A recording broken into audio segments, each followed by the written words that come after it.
What's going on, everybody? It's the Bearded One back with another beer review, and today we are doing a special one from Straight to Ale. In fact, this is really special. It is Illudium. It's 11.5 ABV. You are reading that correctly. I've actually got it upside down, so you'll be able to read it better like this. 11.5 ABV, and they poured it for me on March 24th, so it's very fresh, very fresh. I really like the way this crowler looks. For those of you who are worried about getting out and messing with the breweries in this time, I would just like to say, no matter what state you live in, if you live near a brewery worth their salt, breweries have to hold their breweries up to the highest of sanitation standards. This doesn't go for just straight to ale. It goes for everybody. Because if you don't have really great sanitation standards, and I know this for 100% fact, I've heard this from head brewmasters and brewery founders, all from all over the world on podcasts that say most of your job is going to be sanitation and cleaning. So I just want to say, I'm saying that to say, go out and support beer. Don't worry about COVID being in your beer. Don't worry about the employees having COVID. You have to have almost a sterile environment, as sterile as you can get it, to brew beer. Because as soon as some foreign bacteria gets in that beer, it's bad. You're not going to drink it, and they can't make money. So anyways, that's my soapbox for this video. Again, Illudium, straight to ale. Let's get into it. Last Friday, I think, this is April, what's today? Today is April 2nd. So the Friday before April 2nd, I'm not going to do the math in my head. I went out and to about 3-4 breweries. Yeah, I'm spilling beer all over the place. I apologize for that party foul. I'll clean it up off camera. Let's pour a little more in there. Top her off. All right. So, I went out and I got 2 crowlers. I got Illudium from Straight to Ale and Noir from Straight to Ale. Noir is their Belgian quad. It's their Christmas seasonal. I don't know if they're going to keep doing it every year. It could be a one-off, but I've already had it, so I want to do Illudium first, and then I'll review Noir formally on the channel pretty soon. And then I got Old Cuss, and I just got a growler of Old Cuss from Cross-Eyed Owl. These guys, hometown heroes. And then I already reviewed and put up the video, obviously, Cthulhu. I had that, so I reviewed them. And I went to Yellowhammer, and I got a 4-pack of their Spirit Guide. It's a new cherry blackberry sour they just put out. Very tasty stuff. I don't want to give away my opinion, all of my opinions on Spirit Guide, but good stuff. And I just want to encourage you guys, again, go out to these breweries. Druid City just tweeted out that they're releasing a limited edition shirt, and most of the proceeds will go to helping that brewery out. For those of you who don't know about Druid City, they're from Tuscaloosa, and they're a very small brewery. I don't know how small. I've never been to Druid City, but they were small enough that Straight to Ale actually partnered with them to help grow their business. So they must have been considerably small for Straight to Ale to reach out like that. Sorry, there's a bug in front of me. And so if you have the funds, if you care enough about your beer like I do, look up Druid City on Twitter and find that tweet where they post the link to that t-shirt. And I bought a t-shirt. It'll be coming in the mail whenever they can get it to me. And then fun fact, because of the partnership with Straight to Ale, there's like 1 or 2 taps dedicated to Druid City beer. So if you're in Straight to Ale and you're curious about Druid City, if you live in North Alabama anyways, and you happen to go to Straight to Ale, they do have some Druid City beer available, as well as their own beer, obviously. And then if you live in the Tuscaloosa area, just Google Druid City, and you'll find out how to get there. So as I was doing all that rambling, we had some pretty decent head retention, in my opinion. It's actually kind of a light khaki, I would say. Very frothy, very foam-like head. There's some loose bubbles in here, but most of it is just very frothy and foamy going on. I would also like to mention this is an old, I think this is an old ale aged in cognac barrels. I believe it's cognac barrels. Now, I find cognac to kind of taste like whiskey. All dark brownish liquors seem to taste like whiskey to me. Not necessarily bourbon or scotch, but, you know, just whiskey in general. So we'll see if I get that here or not. This thing, I don't want to say it's black, because I'm getting some like tea-like highlights down here at the bottom. But this thing is like the darkest brown you could get, much like imperial porters or some stouts that aren't quite black tend to be.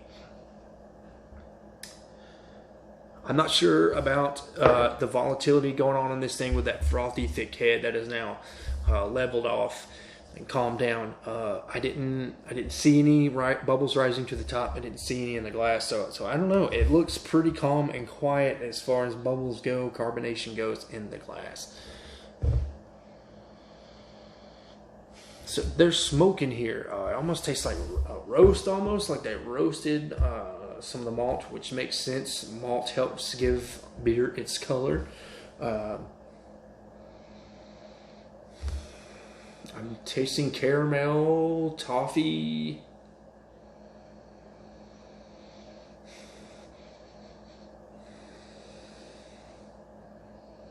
Yeah, I'm getting booze, but for 11.5%, this is one of the highest ABV beers I probably have ever had. Alabama's ABV restriction starts at 13.9%, so I haven't really gone above like 10 or 11%. It's pretty rare. I might have had a 12%er, but I'm pretty sure I've never had a 13% beer, at least from the state of Alabama. If I have, it's been out of state or a beer from out of state.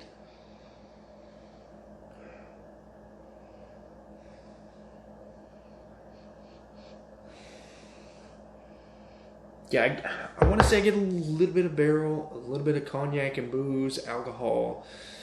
I can't really pinpoint and say, yeah, that's what cognac smells like, but I am getting a little bit of a boozy component in here. There's a little bit of wood. And then there's some kind of smoke, robust, what am I trying to say? Smoked malt. Like they deeply roasted this thing. There we go. My brain triggered the right word. I was looking for roasted. There's like a deep roast smoke thing going on in here. And then a lot of heavy caramel notes. Now, I'm not a fan. I expected this knowing it's an old ale. I'm kind of familiar with the style now. I've had, this will be my third or fourth old ale now. So I've come to learn that old ales have a lot of caramel malt in them. Something I'm not really a fan of, but I do prefer malt forward beers, so I don't hate old ales.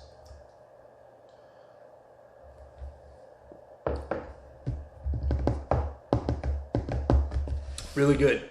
A lot of caramel. This thing is smooth. Drinking for 11.5%.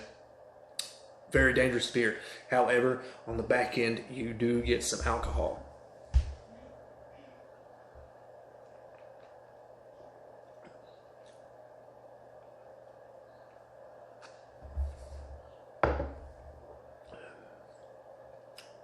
Okay, it's kind of boozy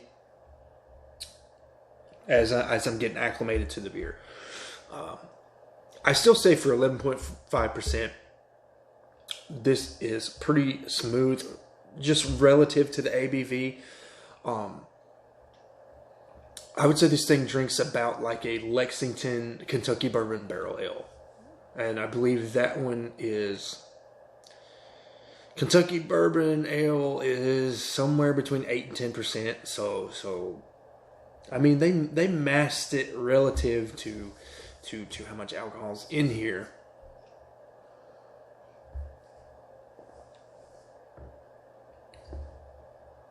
I don't believe I'm getting any stone fruits in this. I get stone fruits a lot in these old ales. Stone fruits being things like raisins, dates, prunes, apricots. I don't know why they call them stone fruits, but that's usually what people are referring to when they use the phrase stone fruit. So what have I covered so far? Boozy.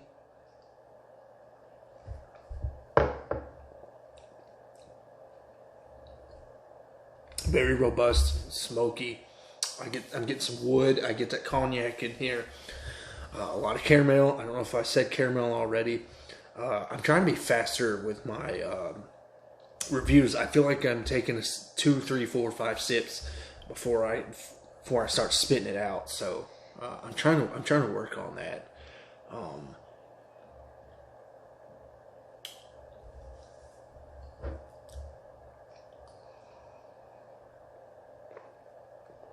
It's lacing on the glass, but you just don't know it until you take a sip.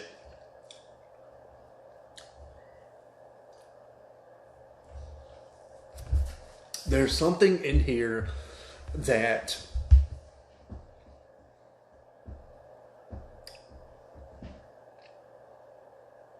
is it the hops? Is that what I'm tasting? There's like an underlying bitterness here.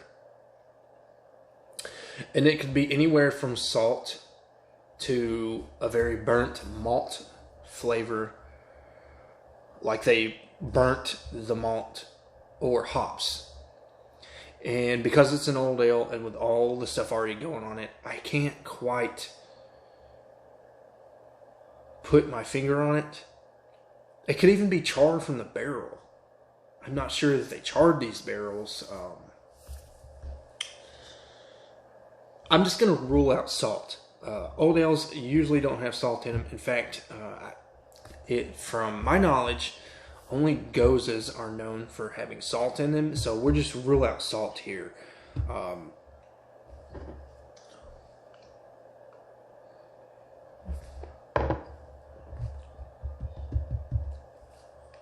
But yeah, there's like a I don't want to say acrid. There's just some kind of a burnt or hoppy character that kind of rides through the whole thing, and I can't quite. I'm just not sure of myself to say exactly what it is. But you could bet it's either the hops, possibly char from the barrel, or smoke. Maybe there's a heavy smoke in here. Or maybe they burnt the shit out of some malt, and there's like a burnt flavor in here. Either way, I don't hate this. It's pretty good. Again, I'm just not an old ale guy. I think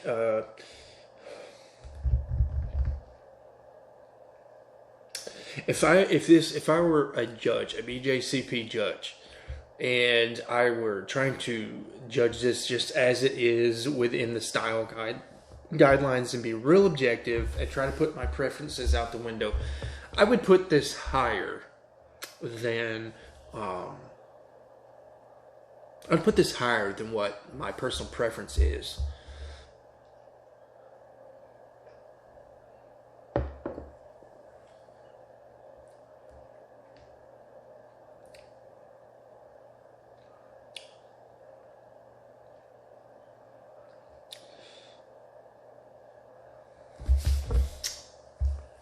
I'm going to put it at a 3.5 out of 5. Solid B. It's pretty good. I'm definitely not going to pour this out off camera. I'm going to finish this. I would buy it again for sure. I definitely want to buy it in the can so I can collect that can in the future. These are like special. Illudium is like a special thing that they save for a special time, I believe. I think they chose like some Illudium from their 8-year-old barrels, like Illudiums that's been aging, you know, since they were at the old location on Lehman Ferry. So this is a very special beer, and I do like it, not for the prestige, but by the flavor profile presented. So I did that backwards. I like to end with a rating, but we'll go into recommendations. This is not a beginner beer for sure. I wouldn't recommend Old Ale to a lot of people. I don't feel like there's a gateway. Like, I can see how if you're a beginner, you could get into a milk stout, or maybe if you love peated whiskey, you could probably get into IPA. Or if you're coming in from Bud Miller Coors, you would like a wit beer, or a cream ale, or a craft lager, or a pilsner, you know, a craft pilsner, not an American domestic pilsner. You know, so there's a lot of styles that have like a good entry to them. Old ale, I don't think so. Especially a barrel-aged old ale. There's just a lot going on, and especially this beer in particular, that underlying bitterness, I think, is going to turn off most, I don't want to say rookies, but most people new to the style anyways. If you like old ales and you can get your hands on this beer, give it a try. I think it's a really good old ale, and that's coming from a guy that doesn't prefer them. I said this, I've already reviewed Old Cuss, which is an old ale from Cross-Eyed Owl, but I'll say it again here. If you like something like Celebration from Sierra Nevada, where it has a lot of caramel in it, like a real balanced beer. I know that's an IPA, and IPAs are hop forward, but I consider Celebration to be a balanced IPA because there's an awful lot of caramel in it. And I think if you're used to a lot of caramel malt in a beer, give this a shot. I talked about Kentucky Bourbon Barrel Ale earlier. If you like that beer, maybe give this a shot. I think bourbon barrel fans, or just any barrel aged fan, could get into this beer for sure. If you just want to drink 1 or 2 glasses of a beer and get a little buzzed, try this as well. Who am I to tell you how to drink your beer and to get buzzed or not? That about wraps this up, guys. Straight to L, Illudium, 3.5 out of 5. Until next time, guys. Cheers.